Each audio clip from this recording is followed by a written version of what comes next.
ლომებისთვის 2025 წელი მნიშვნელოვანი წელი იქნება, რადგან მერწყულში მოძრავი პლუტონი 0-დან 3 გრადუსამდე და პირველ დეკადაში დაბადებულებს განსაკუთრებით თქვენს პარტნიორულ ურთიერთობებს შეეხება.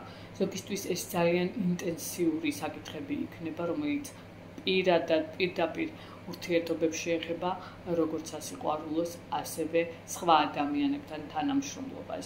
აქ შესაძლებელია იყოს პირდაპირ მნიშვნელობით, ასევე დანაკარგებიც.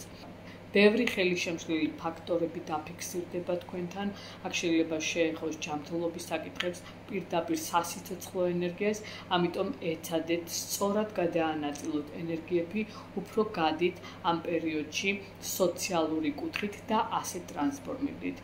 ტრანსფორმაციაზე დადებითად შეგიწყობთ ხელს სხვა სოციალური პლანეტები, როგორებიც არიან ნეპტუნი და სატურნის გადასვლა ვერძის ზოდიაქოს ნიშანში. აქ მოგცემს შესაძლებლობას ახალ ეტაპზე გადახვიდეთ თქვენი სოციალური კუთხით. შეიძლება გაზარდოს უცხოელებთან თქვენი საქმიანი ურთიერთობები, მოლაპარაკებები, ახალი კანალები გაიხსნას სწავლის კუთხით, თქვენი ავტორიტეტულობის ამაღლების კუთხით, ბევრი გადაადგილებები, მოგზაურობები, ასევე ინტერესი სხვა კულტურის შესწავლის კუთხით. ვისაც სამართლებრივი კუთხით ჰქონდათ პრობლემები, შესაძლებელია დადებითად გადაწყდეს ეხლა ეს პერიოდი, ასევე საბუთებთან დაკავშირებული საკითხები. ხოლო მარტი-სექტემბრის დაბნელებები თქვენს ფინანსებს შეეხება, ბიზნეს პარტნიორებთან თანამშრომლობას, ბანკებთან, ვალებთან დაკავშირებულ საკითხებს, შესაძლოა უძრავი ქონების თემები გააქტიურდეს თქვენთან, ან მიიღოთ უძრავი ქონება სხვა ადამიანებისგან. უარყოფითი კუთხით აქ შესაძლებელია იყოს ექსტრემალური თემები, სადაც არ გირჩევთ ექსტრემალურ გადაწყვეტილებებს, შიშებისა და ფობიების ალბათობები ძალიან მაღალი იქნება. ეცადეთ ეს პერიოდი დამოხვიდეთ ტოქსიკური ურთიერთობებისგან. ვენერას რეტროგრადულობა კი შესაძლებელია მობრუნდეს ძველი პარტნიორები თქვენთან, როგორც საქმიანი, ასევე სასიყვარულო კუთხით. საქმიანი კუთხით შეიძლება განახლდეს უცხოელ პარტნიორებთან, თუ გქონდათ ვინმეს ურთიერთობები და ახლებურად ჩამოყალიბდეს.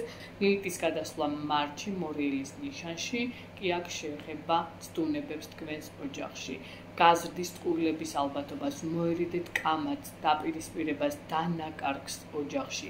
ასევე უძრავი ქონების საკითხებთან დაკავშირებულ პრობლემებს, ცდუნებებს, რასაც არ უნდა აყვეთ.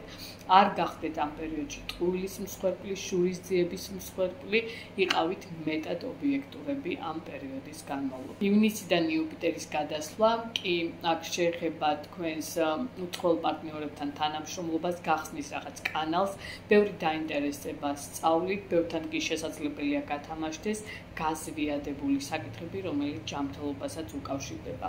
ივლისიდან კი ურანის გადასვლა, რომელიც გადადის წყობების ზოდიაქოს ნიშანში, თქვენ შანსებს მოგცემთ გააფართოვოთ თქვენი მეგობრების წრე, საინტერესო პროექტებში ჩაერთოთ, დაიწყოთ ახალი ძალიან კარგი საქმიანი თანამშრომლობა ადამიანებთან, რომელიც ახალ იდეებს მოგაწვდიან და ამ იდეებზე ერთად იმუშავებთ. მოკლედ, გასაფართოვებლად თქვენი სურვილების განხორციელებისათვის ურანი მოგიტანთ ძალიან კარგ 7 წლიან შესაძლებლობებს.